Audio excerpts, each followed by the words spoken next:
नीचे उतरकर विद्युत अपने छोटे दिव्य सांप के साथ जब जंगल में आया तो विद्युत की मुलाकात इरा से हुई। बातों ही बातों में विद्युत ने उस रहस्यमयी फीनिक्स और योद्धा के बारे में इरा से पूछा तो इरा इस बात का विरोध करते हुए मुस्कुराकर बोली कि ये उसका वहम है। इसलिए विद्युत ने एक पल के लिए कुछ सोचा और फिलहाल के लिए इस बात को नजरअंदाज कर दिया। विद्युत जानता था कि ये उसका वहम नहीं था और उसने सोच लिया था कि वो उस रहस्यमयी योद्धा को ढूंढ कर रहेगा। जब विद्युत ने आकाश की ओर देखा तो वो हड़बड़ाते हुए बोला, इरा, फिलहाल मैं चलता हूँ, तुमसे मिलकर अच्छा लगा। अभी मुझे रात होने से पहले पहाड़ी के ऊपर जाना होगा। इसलिए उसने इरा को मुस्कुराकर देखा और पहाड़ी की तरफ बढ़ गया। इधर इरा उसे लगातार देखती रही और कुछ ही पलों में विद्युत उसकी नजरों के सामने पेड़ों के बीच ओझल हो गया। जब उसे पूरी तरह से भरोसा हो गया कि विद्युत वहाँ से चला गया है तो उसने किसी को धीरे से आवाज देते हुए कहा, तुम बाहर आ सकते हो। तभी एक फीनिक्स जो हरे रंग की रोशनी से ढका हुआ था उसके सामने आ गया। वो फीनिक्स बोला, ये लड़का बेहद चालाक है। अगर ये ताकतवर होता तो शायद हम इसकी शक्ति को भाप नहीं पाते और हमारा राज आसानी से खुल जाता।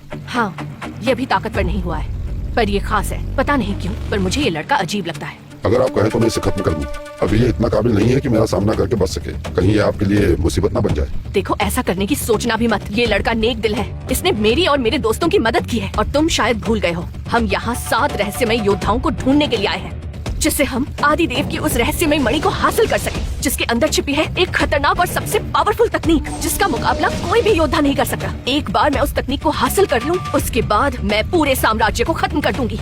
ऐसा कहते वक्त इरा की आंखें हरे रंग की रोशनी से चमक रही थी। अब हम यहाँ नहीं मिलेंगे और तुम भी मेरे पीछे उस साम्राज्य तक मत आना, क्योंकि आम योद्धाओं से तो कोई परेशानी नहीं है, लेकिन अगर तुम्हारी शक्ति उन दोनों ने महसूस कर ली तो वो तुम्हें बचकर वापस नहीं जाने देंगे। इसलिए जब तक मैं ना बोलूं, मुझसे मिलने की कोशिश मत करना। अब तुम जा सकते हो। इरा के इतना कहते ही फिनिक्स ने सिर को हिलाकर हामी में इशारा किया और वहाँ से चला गया। इधर एक लड़का तेज छलांग लगाते हुए तेजी से पहाड़ी के ऊपर चढ़ रहा था कि तभी उसके हाथ में सांप ने अपनी पकड़ तेज की, जिससे विद्युत वहीं रुककर बोला, अब क्या हुआ दोस्त? ये बात विद्युत ने अपने हाथ में लिपटे सांप से कही थी। जैसे ही विद्युत रुका, वो सांप भी विद्युत के हाथ से उछलकर एक गुफा की ओर जाने लगा। ये गुफा वही जगह थी जो कभी उस सांप का घर हुआ करता था। जब विद्युत ने देखा तो वो समझा शायद उसे अपनी माँ की याद आ गई और विद्युत उसके पीछे पीछे जाने लगा। लेकिन विद्युत हैरान था कि वो सांप अपनी माँ के कंकाल के पास न जाकर गुफा में जाने लगा। जब विद्युत ने ये देखा तो वो हैरान हो गया और मन ही मन में बोला, ये उस दिव्य नागिन का बेटा ही है ना?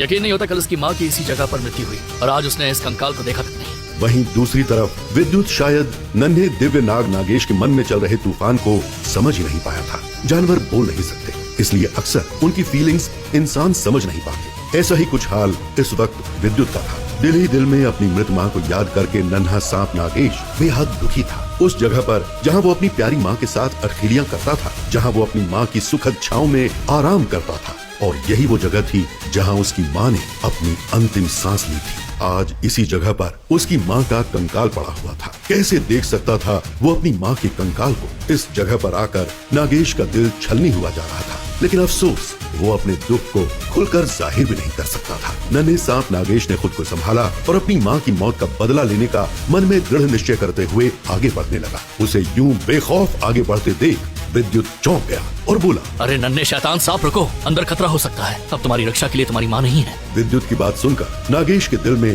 दर्द की एक लहर सी उठी, लेकिन उसकी बात को अनसुना करके वो सांप तेजी से रेंगता हुआ गुफा के अंदर जाने लगा। जब विद्युत ने देखा तो वो हैरान हो गया और गुस्से से बोला, अरे कम से कम मेरे बारे में तो सोचो, हम दोनों सील से बंधे हैं। अगर तुम पर किसी ने हमला करके तुम्हें मार दिया तो मैं भी बेवजह मारा जाऊंगा। लेकिन विद्युत उसको छोड़कर जा भी नहीं सकता था, इसलिए उसने अपनी कमर से भाला निकाल लिया और अनचाहे खतरे के लिए तैयार होकर अंदर जाने लगा। गुफा के अंदर बहुत अंधेरा था, पर वो सांप अंधेरे में ऐसे चल रहा था जैसे गुफा में रोशनी हो। लेकिन कुछ दूर चलने के बाद उसे महसूस हुआ कि गुफा में चमकदार रोशनी नजर आने लगी। जब वो उस रोशनी की तरफ गया तो उसने देखा वहाँ पर अनगिनत कंकाल पड़े थे। जब विद्युत ने ये नजारा देखा तो उसके रोंगटे खड़े हो गए। गुफा के अंदर हालांकि कोई सड़े या मरे जानवर का शरीर नहीं था, फिर भी वहाँ एक प्रकार की बदबू थी। जब विद्युत ने ये महसूस किया तो उसने तुरंत अपनी सांस रोक ली थी। वो समझ गया था कि इसी बदबू की वजह से इस जगह पर कोई जानवर इस गुफा के अंदर आने की हिम्मत नहीं करता होगा। लेकिन वो छोटा सांप लगातार आगे चलता गया।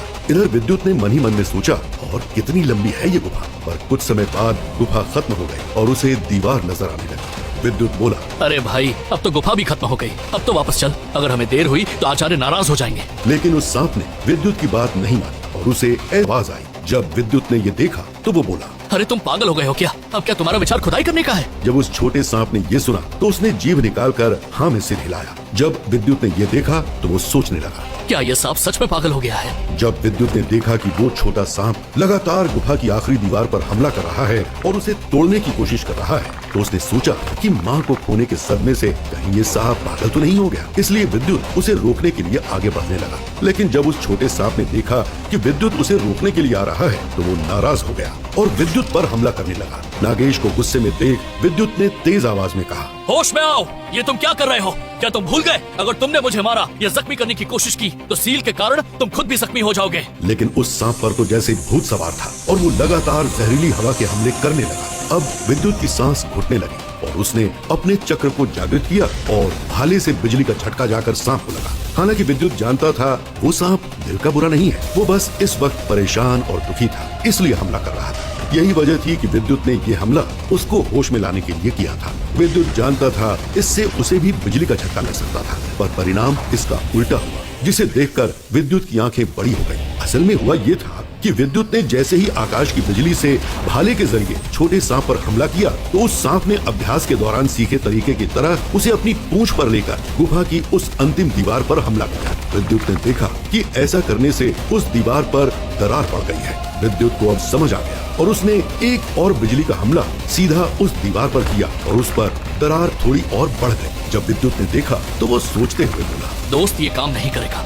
चलो आचार्य को बुला कर लाते हैं। जब उस छोटे सांप ने ये सुना तो वो गुस्से भरी नजरों से विद्युत को देखने लगा, जैसे कहना चाहता हो कि वो इस बात से सहमत नहीं है। तभी विद्युत ने देखा वो सांप जमीन पर रेंग रहा है। वो सांप अन्य जानवरों के मुकाबले अत्यधिक बुद्धिमान और समझदार था। विद्युत ने नागेश को ध्यान से देखा और फिर से हैरान हो गया, क्योंकि उस छोटे सांप ने गुफा की जमीन पर रेंगते हुए एक छोटे सांप की आकृति बनाई और एक लड़के की आकृति बनाई और उन दोनों से शक्ति निकालकर उस दीवार पर हमला करने लगी। विद्युत ने देखा तो वो समझ गया और वो धीमी आवाज में बोला, ओह अब समझा, असल में तुम इस दीवार के पीछे के राज को किसी को नहीं दिखाना चाहते हो। सच तो यह है कि तुम नहीं चाहते कि तुम्हारे और मेरे सिवा कोई भी इस जगह को ढूंढे। जब विद्युत ने देखा कि उसके ऐसा कहने पर वो सांप उसकी कलाई पर वापस आ गया है और उसकी हथेली को चाट रहा है, तो विद्युत समझ गया कि वो उस पर भरोसा जता रहा है। जब विद्युत ने ये देखा तो वो मन ही मन में शर्मिंदा हुआ, क्योंकि वो तो ये सोच रहा था कि ये सांप पागल हो गया है और उसको मारना चाहता है। इसलिए उसने अपने मन में फैसला किया कि आगे से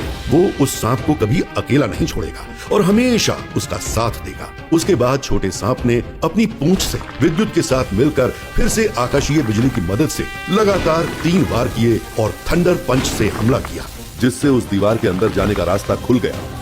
और सबसे पहले विद्युत ने उसके अंदर जाने का फैसला किया और तभी सांप उसके पैर से लिपटकर उसे रोकने लगा। जब विद्युत ने ये देखा तो वो हैरान हो गया और सांप से बोला, तुम ही चाहते थे ना इसके अंदर जाना और अब मुझे रोक रहे हो। लेकिन जब विद्युत ने ये देखा कि नागेश अब भी उसे रोक रहा है तो उसने सोचा शायद अंदर मेरे लिए खतरा हो और ये मुझे बचाने की कोशिश कर रहा हो। इसलिए उस अंधेरी गुफा में उसने अपनी स्टोरेज दिव्य अंगूठी से 2 चमकदार पत्थर फेंक दिए। पर विद्युत हैरान था, क्योंकि उसे उस गुफा में बहुत धुंधला नजर आ रहा था। गुफा में कोहरा नहीं बल्कि जहर था, जो इस दीवार पर लगाए शक्ति अवरोधों से रुका था। अगर कोई इस दीवार के जाल को नासमझी में तोड़कर आगे जाएगा तो वो इस कोहरे में जाकर मर जाएगा। विद्युत ये सोच ही रहा था कि तभी वो सांप उस गुफा के छेद के माध्यम से अंदर जाने लगा। जैसे जैसे वो अंदर जा रहा था उसके शरीर पर हरी धारी एक बार फिर से चमकने लगी। कुछ देर बाद भी वो सांप जब नहीं लौटा तो विद्युत को चिंता हुई और उसने 10 से भी ज्यादा चमकदार पत्थर गुफा के उस छेद में फेंक दिए, जिससे उसके अंदर उजाला हो गया।